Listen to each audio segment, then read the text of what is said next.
Welcome to success ગુરુ. ધોરણ 10 વિષય વિજ્ઞાન. આજથી આપણે પ્રકરણ 5 શરૂ કરશું, જેનું નામ છે જૈવિક ક્રિયાઓ. તો ચાલો પ્રશ્ન દ્વારા જ તેને શરૂ કરીએ. સૌથી પહેલા જોઈએ જૈવિક ક્રિયાઓ એટલે શું.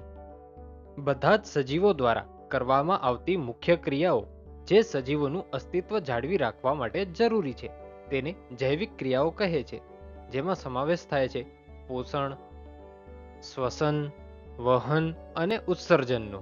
તો ચાલો આ ચારેયને અલગ અલગ રીતે અંદરથી સમજીએ. સૌથી પહેલા પોષણ વિશે જાણીએ.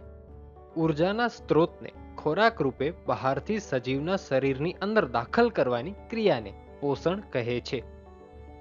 ખોરાકમાંથી શરીરને જરૂરી તત્વો મળે છે, જેમ કે કાર્બોહાઈડ્રેટ, પ્રોટીન, ફાઈબર વગેરે. કાર્બોહાઈડ્રેટને હાલની ભાષામાં કાર્બ્સ પણ કહે છે. આ પોષક તત્વોની જટિલતાને આધારે અલગ અલગ સજીવો અલગ અલગ રીતે પોષણ મેળવે છે, એટલે કે જેને જેટલી જરૂરિયાત એ પ્રમાણે પોષણ મેળવે છે. હવે શ્વસન વિશે જાણીએ. સજીવ કોષોમાં કોષીય જરૂરિયાત માટે ઉર્જા પૂરી પાડવા ગ્લુકોઝ જેવા ખોરાક સ્ત્રોતોનું ઓક્સિજનની હાજરી કે ગેરહાજરીમાં વિઘટન થવાની ક્રિયાને શ્વસન કહે છે. ઓક્સિજનના સહારે ખોરાક વિઘટિત થઈ ઉર્જામાં રૂપાંતર થાય છે. મોટા ભાગના સજીવો ઓક્સિજનનો ઉપયોગ કરતા હોય છે, જેને જારકજીવી સજીવો કહેવાય છે. જ્યારે કેટલાક આ પ્રક્રિયામાં ઓક્સિજનનો ઉપયોગ ન કરતા હોવાથી તેને અજારકજીવી સજીવો કહે છે. હવે વહન વિશે જાણીએ. શરીરના દરેક ભાગ સુધી પોષક તત્વો અને ઓક્સિજન પહોંચાડવા માટે થતી ક્રિયા એટલે વહન ક્રિયા.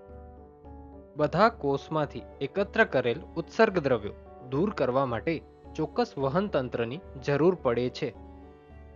નાના જીવજંતુઓમાં સીધું વહન થાય છે, પણ મોટા સજીવોમાં ખાસ તંત્ર જેમ કે લોહીનો પ્રવાહની જરૂર હોય છે. હવે ઉત્સર્જન વિશે જાણીએ. શરીરમાંથી બેકાર અને હાનિકારક તત્વો બહાર જાય એ ઉત્સર્જન છે. આ ક્રિયા દ્વારા નાઇટ્રોજન યુક્ત હાનિકારક ચયાપચયનીય દ્રવ્યો દૂર કરવામાં આવે છે. એક કોષી પ્રાણીઓ કોષની સપાટી દ્વારા સાદા પ્રસારણથી ઉત્સર્ગ દ્રવ્યો દૂર કરે છે, જ્યારે બહુકોષી સજીવોને ઉત્સર્જન માટે વિશિષ્ટ પેશી, અંગ કે તંત્ર હોય છે. Thanks for watching. આવા જ એજ્યુકેશનલ કોન્ટેન્ટ માટે સબસ્ક્રાઇબ કરો સક્સેસ ગુરુને.